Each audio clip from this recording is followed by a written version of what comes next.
The gym smelled the way it always did: sweat, old leather, and the chalk dust that never fully settled. I got there before 6 every morning because the lights cost less to leave on if somebody was already moving under them. That was the kind of math Frank liked. I was the kind of person who did it for him. I held the bag for Theo Vance most mornings. He hit hard. I'd learned to read the shift in his shoulders half a second before the punch landed, and that half second was the difference between a sore arm and a numb one. Nobody clapped when I got it right. Nobody was supposed to notice me at all. "You're better than this," Nadia told me once, years before any of this started, back when she still trained out of Frank's gym. I didn't believe her. I didn't have a reason to. Frank ran the place like a family that only loved you when you were useful. He'd pulled me off the street when I was 16, fed me, gave me a cot in the back room, and told me I belonged somewhere for the first time in my life. I never forgot that. I think that was the problem. Frank found me after closing one night, sitting on a crate by the back door with a glass of something he didn't usually drink. "That should have told me something. I need you to lose Saturday's fight," he said. "No warm-up. No how are you, just that." I asked him why. He told me about a debt money owed to people who didn't wait politely for payment plans. He said it like it was nothing, like he was asking me to close up early. "It's the last time," he said. "I wouldn't ask if there was another way." I believed him.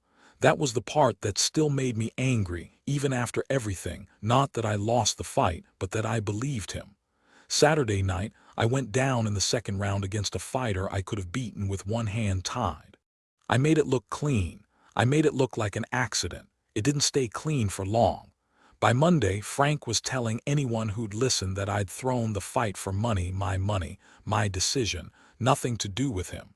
He said it with the same warm voice he used on everyone, the one that made people want to believe him. I trusted him. Frank said to the room, shaking his head like a man genuinely grieving something. "I gave that kid everything. Nobody asked me for my side. Nobody had ever asked me for my side of anything. 3 of Frank's guys caught me behind the gym 2 nights later. I won't make it sound worse than it was, and I won't make it sound better. They hit me until I stopped trying to explain myself, and then they hit me a little more after that, just so the lesson would stick. I woke up on the ground with my own blood drying on my collar and no idea how long I'd been there. I didn't have a place to go back to. The gym was the only home I'd ever had, and the man who ran it had just proven, in the clearest way possible, that it had never really been mine. I lay there a long time, long enough that the sky started turning gray. I had 2 choices as far as I could tell. I could disappear, the way Frank clearly expected me to, or I could become someone he couldn't talk his way around a second time. I chose the second one. I didn't feel brave doing it. I felt like a man with nothing left to lose, which is a different thing entirely. I found Nadia's place 3 weeks later on the wrong side of town, in a building that used to be a warehouse. No sign out front. Just a heavy bag chained to a beam and a woman who looked at my face, still bruised, still healing, and didn't ask a single question. "You can train here," she said. "I don't care what you did before you walked in." I didn't tell her who I used to be. I told her my name was Illy, which was true, and let her assume the rest. I started over from nothing. No reputation, no corner, no name anyone in this part of the city would recognize. For the first time in a long time, that felt like the safest thing in the world. I lost my first 3 fights at Nadia's gym, and I lost them badly. It wasn't that I'd forgotten how to fight. It was that I still flinched the way I'd been trained to flinch, small, careful, never taking up more space than I had to. I covered up instead of countering. I waited for an opening that I was too afraid to take even when it came. "You fight like you're apologizing," Nadia said after the 3rd loss, toweling sweat off my neck like I was something she was annoyed at, not someone she'd given up on. "Stop it." I told her I didn't know how to fight any other way. She told me that wasn't true and that I knew exactly how. I'd just spent 10 years convincing myself I wasn't allowed to. She kept me late one night after everyone else had gone home, just the 2 of us and the bag swinging slow on its chain. "You think being small kept you safe," she said. "It didn't. It just made you easy to hurt. I didn't answer her right away. I was thinking about Frank's voice, warm right up until the moment it wasn't, and how long I'd mistaken that warmth for safety. Hit it like you mean it, she said. Just once. See what happens. I hit the bag harder than I had in years. Something in my chest came loose when I did it, not relief exactly, closer to permission. After that night, something shifted. I started winning, not big, not flashy, just consistently, the way water finds its way downhill. Local fights, small crowds, no name on my back that meant anything to anyone. People started talking about an unbeaten fighter nobody could place. I liked that nobody could place me. It meant Frank couldn't either. Nadia watched every fight from the same spot by the ropes, arms crossed, never cheering, just nodding once when I did something right. That nod meant more to me than any of the noise from the crowd ever did. For the first time since I was 16, I felt like I was building something that actually belonged to me. It ended at a fight in a rented gym on the east side. I just finished a clean win, still catching my breath, when I saw a face from the old life standing near the exit, watching me a little too closely. Devin Mack. He used to run errands at Frank's gym, same as I once did, just lower on the ladder. Illy? He said like he wasn't sure the name still fit me. Man, I thought you were gone. I told him he hadn't seen me. He said okay, a little too fast, and looked away from me like a man already rehearsing what he'd say to somebody else. I knew, the second he walked out that door, that Frank would hear my name again before the week was out. Nadia's gym got a visit 4 days later. Two of Frank's guys standing in the doorway like they owned it, telling her she should think carefully about who she let train under her roof. She told me about it that night, arms crossed, jaw tight in a way I hadn't seen from her before. They didn't touch anything, she said. They didn't have to. That was the point. I told her I was sorry that this was on me. She told me to stop apologizing for surviving, that it was getting old. I didn't believe her, not all the way, but I wanted to. Frank reached out himself 2 days after that, not in person, just a message, short and almost friendly. He wanted to meet. Just talk, he said, like old times. We met in a parking lot, neither of us getting out of our cars all the way. He looked older than I remembered. Tired maybe, though I didn't let that soften anything in me. Walk away, he said. Stay gone, stay quiet, and nobody else gets hurt over this. I'll even put a little money behind it for old time's sake. I asked him if that was supposed to sound like kindness. It's supposed to sound like the smart choice, he said. I told him I'd think about it. I hadn't, not for 1 second.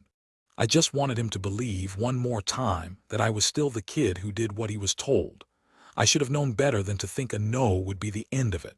3 nights later, somebody put a brick through the front window of Nadia's gym and lit a fire in the dumpster out back, small, contained, but close enough to the building to make the point. The fire department got there fast. Nadia got there faster, in time to watch most of a decade's work go up in smoke and water damage. I stood outside with her at 4 in the morning, watching the last of the smoke curl up into the streetlights. She didn't say anything for a long time.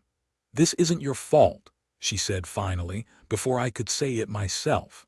I didn't believe her.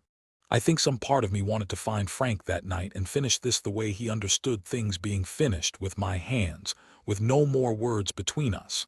I sat with that feeling longer than I'm proud of. I didn't sleep that night. I sat in the wreckage of Nadia's gym, replaying every version of hurting Frank the way he'd let his men hurt me. I had the skill for it now. I had the reason. What stopped me wasn't some clean realization. It was just one image that wouldn't leave me alone, Frank's voice, warm right up until it wasn't, the exact same trick I was about to play on myself, telling myself violence was love because it came wrapped in a good enough reason. If I did that, I wouldn't be taking anything back from him. I'd just be becoming him with better technique. I sat with that until the sun came up. By the time it did, I knew what I actually wanted, and it wasn't his pain. It was the truth, finally said out loud where everyone could hear it. I went to the one person who could make that happen, the promoter who ran the only real, public, neutral fight card in the city, the kind of event Frank couldn't quietly control. I asked for a match. My name, my real one, against Frank's current champion, the city's biggest stage. Nadia didn't try to talk me out of it. She just asked if I was sure. I'm not doing this to hurt him, I told her. I'm doing this so he can't lie about who I am anymore. Not in private, not in public. Nowhere left to hide it. She nodded once, the same nod she gave me after a clean win, and started helping me prepare like the gym hadn't half burned down 3 days earlier. The fight got announced under my real name, Illy Rourke versus Theo Vance, Frank Castle's undefeated champion. I hadn't used that name in public in over a year. Saying it out loud to the promoter felt like putting on a piece of clothing I wasn't sure still fit. Frank found out within hours. He didn't reach out again. I think he finally understood that there was nothing left to offer me. Nadia spent those last days doing something I hadn't asked her to do, quietly tracking down 2 of the men who'd been in the room the night I threw that first fight, the ones who knew exactly how it had really happened. She got one of them to talk on record before fight night. The truth was already moving before I ever stepped into the ring. The arena was louder than anywhere I'd ever fought, but somehow it felt quieter inside my own head than it had in years. Theo found me before the fight, alone, away from Frank's people. "I know what he did to you," he said, quiet enough that only I could hear it. "I'm still going to fight you. I don't know how to do anything else." I told him I understood. I meant it. The fight itself was close, closer than I expected. Theo hit like he always had, like a man with something to prove to someone who'd never once said thank you. But I'd spent a year learning the difference between covering up and standing my ground, and somewhere in the 3rd round, I felt that difference finally hold. I had him in the 4th round, a real opening, the kind I could have ended ugly if I'd wanted to make a statement out of his face. I didn't take it. I finished it clean, the way Nadia had taught me, and Theo went down without anything extra added on top. I helped him up myself. The crowd didn't know what to make of that. I didn't do it for them. The recording of Devin's old gym partner went public that same week. The truth about the fixed fight, in someone else's words this time, not just mine. Frank lost sponsors first, then fighters, then finally the gym itself within 2 months. Nobody fought to keep him in business once the truth was sitting out in the open where everyone could see it clearly. I didn't go looking for him after that. I didn't need to see his face to know it was over. 6 months later, I was standing in Nadia's rebuilt gym, holding a bag steady for a kid who couldn't have been older than 15, a kid who flinched every time he threw a real punch, like he was apologizing for taking up space. "You're better than this." I told him the same 4 words Nadia had once used on me, except now I actually believed them when I said them. He didn't believe me yet. That was fine. I hadn't believed it either, not for a long time.